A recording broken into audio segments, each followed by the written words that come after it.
Roger Goodell could hand down Tom Brady's punishment for Deflategate any day now. With that ruling looming, some are saying pump the brakes. Monday morning quarterbacks Peter King offered his idea for the penalties. Wait. I think it takes a leader to stand up and say, we're going to be measuring the air pressure in football for the first time ever this season, before, during, and after games. And this is too important an issue to not have all the evidence in-house before making a ruling. Now, our ESPN insider Mike Reese also echoed a similar sentiment. If they overturn the suspension altogether or table it to gather more information on air pressure in footballs, they are driven by fairness. This would be an acknowledgement that there simply isn't enough evidence in the Wells report to conclude Brady is guilty.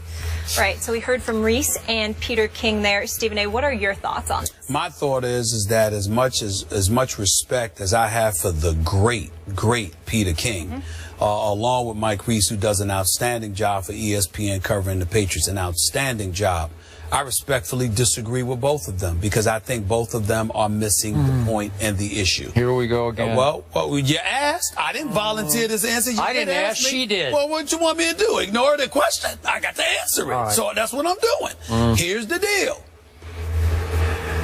They're focused on Deflategate. Let me emphasize this again so everybody in America will understand where we are coming from. I don't believe the deflated football issue is an issue. I don't care if Tom Brady was throwing Nerf footballs.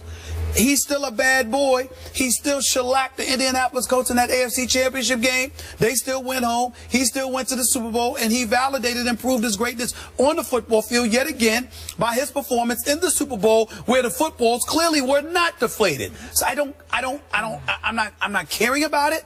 It does not matter.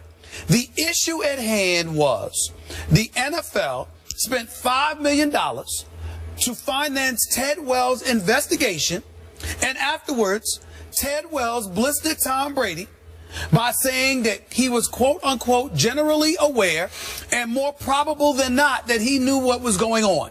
Essentially, they deflated football. Essentially, they leaned on that to highlight in their minds that Tom Brady had to know something, that Tom Brady, in essence, was a bit arrogant, dismissive, aloof, whatever word you want to use, towards the folks who came to investigate the matter, and the NFL felt the need to send a message to Tom Brady and future players that we don't care about the fact that you are a champion, or that you're seen as the quintessential ambassador, or that you've done things the right way, or whatever the case may be. The fact of the matter is that we are the shield.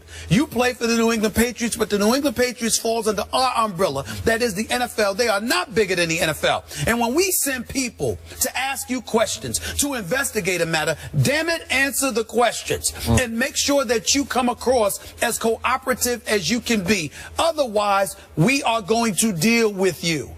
It is that simple. And to me, that's a profound message to send. Now, I'm on the record, Skip, saying, and I don't care what anybody says, there is no way on earth that it is fair to the great Tom Brady to have him suspended for as many games as Greg Hardy. One has nothing to do with the other. We understand that. But this man was found guilty in the state of North Carolina via a bench trial by a judge for domestic violence. Okay. You can't suspend Tom Brady the same amount of games as him. But you can send a message to Tom Brady. Okay, fine. You didn't deflate footballs. But damn it, when we came to talk to you about it, you weren't cooperative, and this is the penalty that you get for that, 2 games. And if Tom Brady wants to go to court for that, good luck. Because I have a right as the league that I preside over. If I'm Roger Goodell, I have a right to sit there and say, I don't believe you were cooperative, and I don't appreciate your arrogance. I do have a right to do that. You keep saying this is the issue at hand when it's only your issue at hand. How is that my issue? That's what they wrote in the report. You keep changing the subject with a specious argument, is that not an off-target argument. I don't know. I think I read some reports alluding to that. How do we know what was said between Tom Brady and the league in the first time Troy that they Vincent's met? letter to Tom Brady, he didn't come across as accusing Tom Brady of being uncooperative. Am I supposed to believe Troy Vincent? We know he didn't give his phone, but a lot of people wouldn't give their phone. I don't think you would have given up your phone. I'm not giving my phone up. Thank you very much. But I would give up. I would give up specific messages. But I got Giselle as my wife. You know, oh no, I'm not giving up my phone. Oh no. Look, if Stephen A. Smith were wrongly accused of something that you said you absolutely had no knowledge of, you'd be pretty uncooperative too. You'd say, I just didn't do it. I don't know what you're talking about. That would be your answer to the investigators. Yeah, but I would be prepared to answer questions in detail because I know I'm innocent. As opposed to coming across as vague, aloof, dismissive, or anything like that. Are we sure he came across like that? Well, that's what I they don't said. know. I'm just saying what they said. I don't know. Do I trust what Troy Vincent says? I don't know. Whoa. I don't know. You sat up here. He's a league man. Hold it, but you sat up here and said at the time that he was known as a man of high integrity. Troy Vincent, hold it. Troy Vincent's integrity. The first day I had to react to the Wells report, and I said, well, I guess this is it.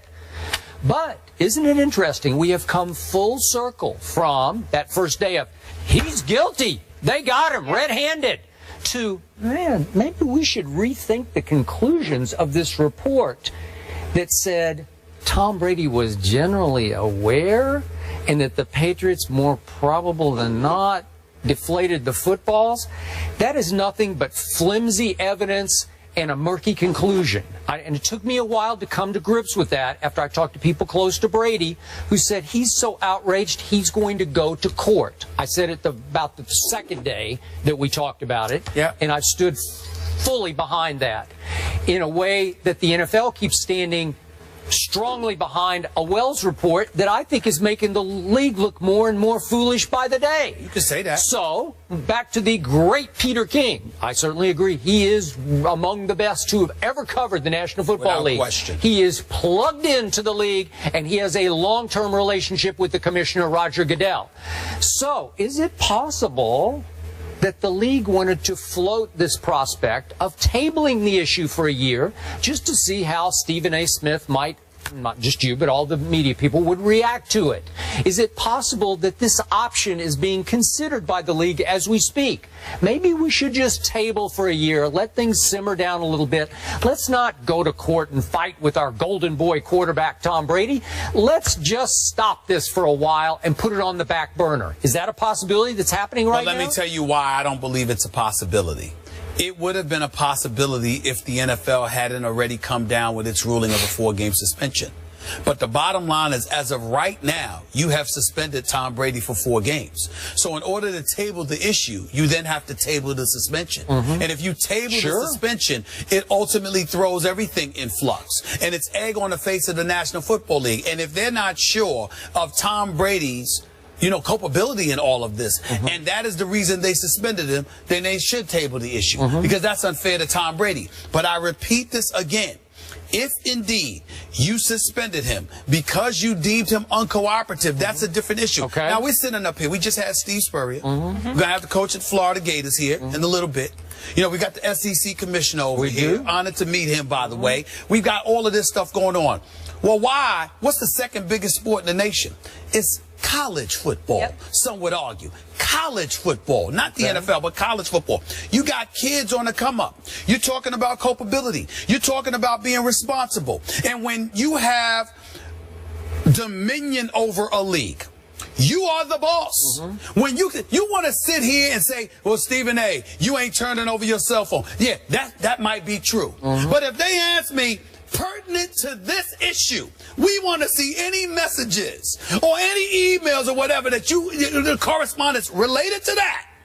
And let's say, for example, ESPN wants that. Well, we got Bob Iger at Walt Disney. We got John Skipper running it. We got Mr. John Wildhack. Okay, let them ask me for my cell phone. Here you go.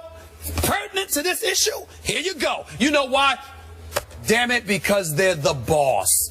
I work for them, and that's the way it goes. You can't have Tom Brady, quarterback for the New England Patriots. You've got the NFL, Troy Vincent, and all of these boys, security literally escorting these equipment personnel and the likes to the locker room at halftime, bringing into question deflated footballs because the Indianapolis Colts reported it, okay? They're addressing the issue. They caved to the Patriots. They ultimately gave you time. They didn't even bother you Super Bowl week. They didn't bother bother you the week before Super Bowl week. You decided to give those press conferences if you were Bill Belichick. You decided to give that a joke of a press conference if you were Tom Brady leading into Super Bowl week. And then after all of this, you got Tom, and here we come with this investigation to talk to you, and you don't have answers for us. That's a problem. Okay, but we've been over this ground again and again. If they say to Tom Brady, you can pick and choose the texts and the emails in your phone. Which Ted Wells said. Yeah, Which well, Ted that's Wells just said. nonsense. Well, who wouldn't say, okay, I'll do that? I don't know what actually happened here. You either have the phone or you don't have the phone. Ted Wells said, we don't have to leave this room. I don't need to look through your phone. Whatever, this is Ted Wells on the record. He spoke on this. That's just absurd. No, Skip. You can't say it's absurd if he's on the record telling you exactly what he said to them. According to Ted Wells, he said, quote, show me the emails or correspondence directly pertinent to this issue. I don't want to see any of your personal emails. Yeah. I will take your word for it. Just show me what you sent to the equipment manager. I don't know what was said. And Tom Brady. Maybe Tom Brady said there were none. All I'm saying, Skip, is this. Some people delete messages. So we're going to deal with what the report says, but we're going to ignore Ted Wells directly quoted in the aftermath of the Maelstrom of controversy it created. He is directly quoted on the record. Last quick saying point. what he demanded. You brought up And Mike they said Reese. no. You brought up Mike Reese. He's one of my favorite beat writers. Covers the Patriots. Sure. You point out he does so even-handedly and objectively. Yes, he does. And I was pretty surprised,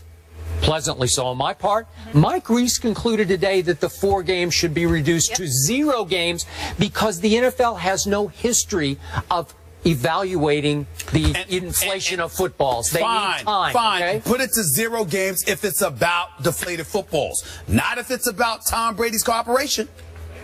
I think they already succeeded in tarnishing Tom Brady's reputation. Okay. That's what they set out to do. One other thing that I want to point out quickly, too, there, that Peter King brought up in the article, if they reduce Brady's suspension, they're also going to have to reduce potentially the Patriots' punishment as well, because they have one there with draft picks. And again, if it is the 4 games, we have the Patriots schedule here: Steelers, Bills, Jags, bye, and then at Cowboys. But joining us now, we go back to the college game, SEC football. The new head man of the Florida Gators, Jim McElwain, joining us now. He's back in the SEC. Welcome, won 2 Coach. national BCS championships as the Alabama OC. Come on up. Come on up. Come on up. Really appreciate it. You guys Very doing nice all to right? meet you. Great to see you. Hey, Coach. Thank you. How you doing? Good. How are you, sir? How you doing all right, man? I'm great. Good. Meet you. Good.